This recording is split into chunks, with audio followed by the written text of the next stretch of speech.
Nem o Luigi está aguentando mais as bobagens ditas pelos webcomunistas. Eu quero assistir com você aqui uma fala do Luigi, né, ele indignadíssimo com o antipetismo que está sendo propagado por algumas figuras da extrema esquerda. Então eu quero assistir com vocês aqui e pensarmos algumas coisas sobre isso, né, porque na verdade tem tudo a ver com o que a gente já falou inúmeras vezes aqui, recentemente inclusive, mas que vale retornar, porque isso aqui na verdade é aquilo que eu estudo, então não tenho nenhum problema de falar sobre isso várias vezes se for necessário. Então vamos ouvir primeiro aqui o Luigi falando sobre o antipetismo da esquerda radical no Brasil e depois pensarmos algumas coisas sobre isso. Então vamos ouvir aqui. Luigi, o Spectrum vai fazer Jones 20 petista. Cara, tem uma galera comum aí que tá num antipetismo que, olha, tá... Sinceramente, viu? Eu vou ter que concordar com a petistada aí, falando que vocês estão pior que bolsonarista. Cara, eu vi um post do Jones no Twitter. Eu abri pra ler os comentários. Mano, parecia que era um post do Eduardo Bolsonaro, cara. Assim, o Jones, vou comentar sobre a isenção do imposto de renda. Vou comentar sobre a isenção do imposto de renda. Aí os comentários assim, mas e a taxação do super rico? Mas e a taxação dos dividendos? Mas e não sei o quê? Mas não sei o que lá? Mas não sei o que lá?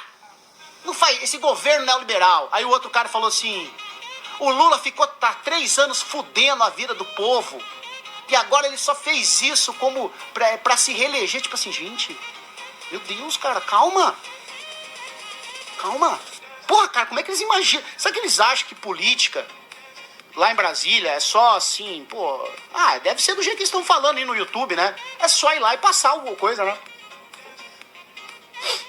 Gente, pelo amor de Deus, os caras vê uma conquista histórica dessa, cara. Uma conquista histórica dessa e fica... Não tá bom. Não, isso é antipetismo, cara. O pessoal odeia o Lula, cara. O pessoal tá virando antipetista mesmo, voltando com todo. Não adianta, cara. Isso é perigoso. Eu falava isso em 2020. Eu falava assim, o antipetismo, ele é essencialmente anti-esquerda e anticomunismo. Não adianta negar a realidade, né? Não adianta. É só fazer, não tem oposição, não tem nenhum tom de cinza, é preto ou branco. É o Renato 38ismo. Lá em Brasília, pra quem não sabe, é o Renato 38ismo. Ou é ou não é, entendeu? O Lula, por que o Lula não acabou com tudo ainda, né? Ou é ou não é. Então é assim que funciona, né? É igual abrir live. Ou tá online ou tá offline. Deve ser igualzinho. Ou tá offline ou tá offline. Não tem meio termo. Não sei se o Luigi sabe, mas ele não pode contestar, não pode falar contra, não, porque senão vira inimigo, né? Então, assim, porque é essa mentalidade binária, né? Você criticar, você questionar, você simplesmente se opor a alguma coisa que está acontecendo ali, você já vira inimigo. Você já tem que ser extirpado da sociedade ideal que eles têm na cabeça deles.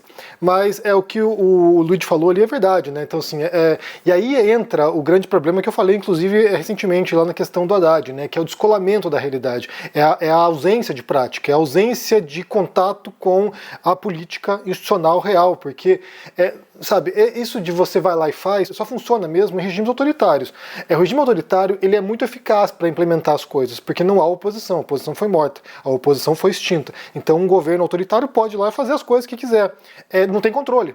Só que não tem controle, né? Não tem controle, não tem fiscalização, não tem oposição, não tem denúncia. Vão lá e fazem. E quando erram muito feio. Então, assim, a gente tem muitos exemplos históricos disso, né? Quando um regime autoritário erra, é catastrófico o negócio e aí não tem como voltar atrás muitas vezes. Mas democracia é isso, democracia é bagunçada, né? Democracia é uma força vai lá, a outra força contrária vão pro embate, há poucos avanços às vezes o pouco avanço, inclusive, é um sinal da democracia funcionando, porque ela controla as forças, né? Ela controla as forças, inclusive as forças autoritárias, muitas vezes. É claro que você tem, às vezes, esses desvios malucos, né? Como o bolsonarismo, como o trumpismo, quando a democracia não consegue conter essas forças corrosivas, mas ela é essa bagunça, e essa bagunça faz parte justamente do processo democrático, que tem a ver com essa colisão de forças, muitas forças em disputa, e parece que o jogo é travado, mas às vezes é travado por definição. Assim, para evitar que haja excesso, para evitar que haja abusos. Basta pensar o caso da PEC da blindagem. Havia um intuito de abuso ali, sabe, deputados querendo passar um projeto para se blindarem de processos judiciais, e aí a oposição, né, a população foi lá e se manifestou, e aí controla o abuso. Nem sempre isso funciona, mas geralmente funciona. Então, assim, é através dessas disputas, dessa correlação de forças que muitas vezes se anulam, que a democracia vai capengando adiante. E aí só no regime autoritário que você tem, sabe, esse tipo de eficácia sem contestação, porque, como eu falei, a oposição foi morta. Inclusive, só abrindo um parênteses aqui, eu estou de volta em casa, né, e nesse fim de semana, no sábado, eu e Carolina Arcari estávamos em Peniche, em Portugal. Inclusive, pude dar um abraço no Joaquim, que o Joaquim já esteve em vários encontros em Portugal, esteve em Beja, depois esteve em Lisboa e agora esteve lá em Peniche. Então, um abração para o Joaquim e para a família dele. E foi muito legal esse encontro lá em Peniche, porque nós fizemos isso no Museu Nacional Resistência e Liberdade, que eu não conhecia, e é um baita de um museu, um tremendo de um museu, que era um forte, e foi a prisão para opositores políticos do regime do Salazar, da ditadura portuguesa, né? Então, assim, é uma tremenda, de uma fortaleza, e ali, sabe, conta a história da repressão em Portugal. E aí nós conversamos com crianças lá. A gente foi falar sobre o livro nosso, Olga Descobre Democracia. E aí eram crianças portuguesas, então assim, nem tinha criança brasileira lá. Então fomos falar com crianças portuguesas. E assim como no Brasil, as novas gerações, elas de maneira muito abstrata compreendem o que foi ditadura, né? Então, no Brasil a gente tem o histórico até 84 e no Portugal até 74. E para essas gerações recentes isso é tudo muito abstrato, é muito distante, né? E eu acho que só entende, sabe, de maneira muito, sabe, vívida, o que é ditadura quem tem algum tipo de experiência mais recente, né? Por exemplo, eu era criança, não vivia a ditadura, mas a gente conhece pessoas que foram torturadas, pessoas que foram presas, sabe, pessoas que foram perseguidas. Então é algo muito concreto, é algo muito ainda presente na história do Brasil recente. E aí falar com isso com essas crianças, né, falar sobre esse processo com as crianças foi muito interessante, justamente por isso, né, porque elas não têm essa experiência do que é repressão e vai se perdendo o senso do valor da democracia. Por mais bagunçada que seja, por mais confusa que seja, por mais que seja frustrante, e é frustrante, ainda é muito melhor do que você ter um regime autoritário com o qual você não pode discordar, com o qual você não pode, sabe, ter divergências. Senão você vai ser preso, ou torturado, ou morto, ou tem que se exilar. Então, defender a democracia é muito importante. E aí, pensando, né, nessa dinâmica agora das redes sociais, da esquerda radical, que resolveu adotar uma agenda antipetista, sim, não dá para negar isso aqui, é uma agenda antipetista. Eles adotaram isso porque é muito cômoda a posição de oposição. Não é fácil defender um governo, não é fácil defender quem está no poder, justamente porque cometerão erros. Sabe, governantes cometem erros e você nem sempre vai ter justificativos para isso. Às vezes tem que criticar os erros, inclusive, do governo que você ajudou a eleger. Então é muito cômoda a posição de jogar pedra. E foi o que aconteceu com muita gente progressista ao longo do governo Bolsonaro. Era uma posição muito cômoda, jogar pedra no Bolsonaro, você joga pedra no Bolsonaro, e ele falava merda o dia inteiro, né? Todos os dias tinha alguma merda do Bolsonaro, então é muito fácil você ser oposição. Mas uma vez que aquilo que você se opõe deixa o poder e entra algum governo com o qual você tem um mínimo de concordância, ou que você compreenda que é muito melhor do que estava antes, aí você perde esse local privilegiado de jogar pedra nos outros. E aí, inclusive eu anunciei isso na época, né? Quando o Lula ganhou, eu falei, olha, vai surgir uma ala aqui no YouTube que ou vai ter que se desdobrar para defender o governo Lula e vai fazer um pó de ridículo, porque defender governo não é fácil, ou vai adotar a posição de oposição ao governo. O que foi que aconteceu? Então você tem lá a ala radical que agora adotou essa agenda antipetista e está ficando patético, né? Porque, como disse ali o Luigi, às vezes acaba se equiparando bastante com o discurso da extrema-direita. E aí entra na tal teoria da ferradura, né, que eu até falei sobre isso recentemente, né, como saiu um estudo agora neurológico falando, né, que o cérebro dos extremistas, tanto extrema-esquerda quanto extrema-direita, se parecem muito no modo como operam diante da realidade. Então, assim, a teoria da ferradura não é apenas uma teoria sociológica ou da ciência política, mas acabou agora se tornando verificável aí através de análises do cérebro das pessoas. Então o cérebro de um extremista funciona de maneira muito parecida. E aí você tem ali o modo como eles operam contra o PT, que é muito parecido também. Então você tem discursos muito parecidos, claro, partindo de posições totalmente distintas e exigindo coisas distintas do PT, mas no fim das contas o modo como se comporta, né, o modo intransigente, o modo intolerante, o modo binário como opera acaba sendo muito parecido. Na cabeça desses extremistas, o Lula é muito pior agora do que o Bolsonaro, porque o Lula seria uma falsa esquerda, uma esquerda travestida de progressista, quando no fim das contas, é neoliberal. E aí, eu quero aproveitar aqui, inclusive, para falar um pouquinho sobre isso, né, porque eu recebi alguns comentários nos vídeos recentes que acho que vale abordar aqui, e um deles tem a ver com o uso do termo neoliberal, né, e para mim, como eu entendo aqui, né, conhecendo um pouco a história recente do Brasil também, da política recente, o termo neoliberal é uma ofensa. Então, assim, ninguém vai usar o termo neoliberal para designar políticas públicas, quaisquer que sejam, se não for para ofender alguém no Brasil. Não vai usar. Você pode usar para Margaret Thatcher, que de fato era neoliberal, pode usar lá para o Pinochet, que teve um governo neoliberal, você pode usar em algumas circunstâncias. Mas quando você joga esse rótulo contra, sei lá, FHC, Fernando Henrique Cardoso, ou joga contra o Lula ou contra o Haddad, isso é uma ofensa. E aí, se você conhece a história recente do Brasil também, você sabe que o próprio PT usou esse termo neoliberal como se fosse uma ofensa, inclusive relacionando, né, neoliberalismo com fascismo. Busque no Google, busque lá, neoliberalismo, fascismo, você vai encontrar inúmeros artigos de petistas que faziam a relação entre neoliberalismo e fascismo como ou sinônimos ou como muito próximos, né? Como o neoliberalismo puxando o fascismo ou o neoliberalismo levando ao fascismo. Então, quando uma figura pública chama alguém de neoliberal, ele está dizendo o seguinte: olha, essa pessoa aqui está a um passo do fascismo. É isso.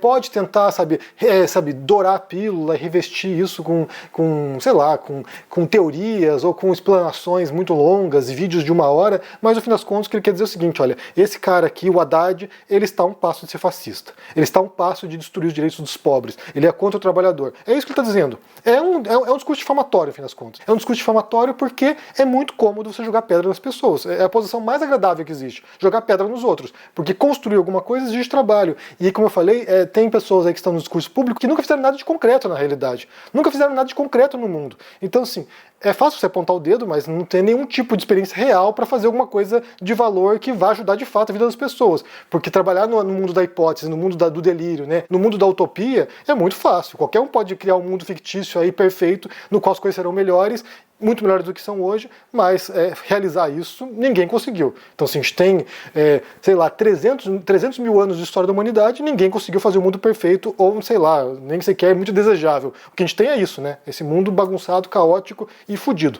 Então, vendo aqui o Luigi falar, né, você percebe como algumas pessoas que até simpatizam com essas ideias estão começando a ficar emputecidas, estão começando a ficar encaralhadas, porque é revoltante. É revoltante você pensar que pessoas descoladas do mundo real, que não têm nenhuma experiência prática, sabe, com política institucional, estão usando um discurso difamatório para tentar prejudicar um governo que foi o que tinha. É o que tinha, oposição ao Bolsonaro, né? Era via Bolsonaro e Lula. Então, assim, é claro que você vai votar no Lula. A não ser que você seja, sabe, doentio e descolado do mundo real também. Então, assim, é claro que você vai apoiar o Lula. E aí, depois disso, você espera que haja uma normalização do cenário político brasileiro, porque a gente viu ali, foi o fundo do poço, né? Assim, o bolsonarismo foi o fundo do poço. Então, é isso. O primeiro comentário tem a ver com o termo neoliberal. O segundo comentário foi um que alguém perguntou para mim, assim, sobre... Alguém que criticou as minhas abordagens aqui, dizendo que eu sou muito formalista, que eu trabalho sobre a parte formal das coisas. Eu nem sequer compreendo o que ele quer dizer com isso, na verdade, porque você não tem muitas vezes nem como descolar a forma do conteúdo, né? E aí quando você trabalha com comunicação, trabalha com análise do discurso, por exemplo, trabalha com, sei lá, análise lógica ou análise retórica, você pode trabalhar de maneira formal, mas o conteúdo também faz parte da forma, né? Você tem uma frase, né, que inclusive é o título de uns livros do Marshall McLuhan, que é: o meio é a mensagem. E aí ele está querendo dizer o seguinte, né, que cada mídia de comunicação, ela mesma já é o conteúdo da comunicação. Então, assim, o modo como você se comunica na televisão é distinto do modo como você se comunica no rádio, que é distinto do modo como você se comunica pessoalmente com alguém, que é distinto do modo como você se comunica nas redes sociais. Cada mídia, ela traz a própria forma e o próprio conteúdo daquilo que vai ser veiculado. Então você não tem como descolar a forma da mensagem, você não tem como descolar a mídia da mensagem, porque isso aqui determina o modo como a gente vai se comunicar com as pessoas. E aí eu também percebo como, muitas vezes, algumas pessoas não compreendem o que é o YouTube, o que são as redes sociais, o que é o X, o que é o Facebook, e criam um conteúdo que não se encaixa nesse formato, né? Então, assim, a pessoa às vezes faz uma aula aqui no YouTube. Tem espaço para isso? Tem espaço para isso, mas não sei se é o local mais apropriado para isso. A aula é um espaço que você vai ter lá interação com os alunos, sei lá, vai estar numa sala de aula, é uma outra dinâmica. Aqui é um outro formato de comunicação. Então, assim, o formato do React, o formato de, sei lá, do vlog, o formato, sei lá, tem vários formatos aqui que você pode fazer no YouTube, né? Mas o meio aqui é a mensagem também. E aí, falar que eu trabalho com a forma e não trabalho com o conteúdo, chega a ser, como eu falei, bizarro. Inclusive porque também faz parte do meu estudo, né? Estou acabando agora o mestrado esse mês e o meu trabalho de análise é justamente sobre como a forma determina o conteúdo e determina a recepção das pessoas do conteúdo. Então eu estou trabalhando aqui, né, sobre 2 filmes nazistas, sobre a propaganda nazista, que é o meu trabalho, né, sobre a radicalização, sobre o processo de radicalização nazista através do cinema. E aí são 2 filmes distintos. Um filme é um filme de ficção, que é o Yud Zus, e o outro filme é um pseudodocumentário, que é o Judeu Eterno. São 2 filmes nazistas, e o modo como o conteúdo é passado nesses filmes é muito diferente. O filme de ficção ele é mais emocional, ele trabalha com outros aspectos mais emotivos, né, mais do afeto das pessoas, e é muito eficaz, foi muito eficaz o filme na época, ele foi um sucesso de bilheteria na Alemanha nazista, e ele trabalha com, a questão do predador sexual, trabalha com algumas questões do judeu como essa figura manipuladora, né, alguém que chega nos postos de poder na Alemanha e começa a prejudicar a vida dos alemães, então trabalha com o aspecto emocional, e o Judeu Eterno trabalha com o aspecto racional, então é um documentário, então ele tem uma linguagem diferente, o modo como ele mostra as cenas, os gráficos, os mapas, e a tentativa de converter as pessoas através do argumento lógico, né, através da racionalidade. São 2 propostas distintas, são 2 modos distintos de apresentar o conteúdo e de demonizar os judeus. E aí a forma importa. Claro que a forma importa. A forma documental tem certas convenções, tem certos critérios, e a forma ficcional tem outros critérios. Essas 2 formas aqui, elas têm 2 propostas distintas e chega a audiência de 2 modos distintos. Então falar sobre a forma também é falar sobre o conteúdo e, como eu falei, sobre a recepção das pessoas. Como cada uma dessas produções culturais moldou ou ajudou a moldar a percepção dos alemães naquela época. Então, assim, falar que eu abordo a partir de um ponto de vista formal chega a ser ridículo, porque não tem como descolar uma coisa da outra. Você não tem como falar sobre linguagem, sobre comunicação, sobre discurso, sobre argumentação racional, sem falar da forma, sem falar do modo como aquilo é articulado. E, para mim, a forma é muito importante, porque a forma, ela também já estabelece quais são os parâmetros éticos que você está adotando para poder se comunicar com as pessoas. Porque eu, por exemplo, discordo, né? Eu não acho que a gente deve agir como aqueles grupos que a gente discorda agem. Se a gente acha que o outro grupo é antiético, não é por isso que eu vou agir de maneira antiética contra aquele grupo. Eu acho que a gente tem que resguardar os princípios morais para poder, inclusive, melhorar o mundo, né? Se nossa proposta é melhorar o mundo, melhorar a comunicação, melhorar as interações, melhorar a qualidade da democracia na qual a gente vive, a gente tem que agir de acordo com isso, né? A gente tem que praticar aquilo que a gente prega. Senão é hipocrisia, senão você é um hipócrita. Se você quer melhorar o mundo e você prega violência, se você quer melhorar o mundo e você prega intransigência, se você quer melhorar o mundo e você prega perseguição de inimigos políticos, aí você é um baita de um hipócrita. Então, assim, aí realmente você não vai melhorar nada, só vai piorar o mundo, né?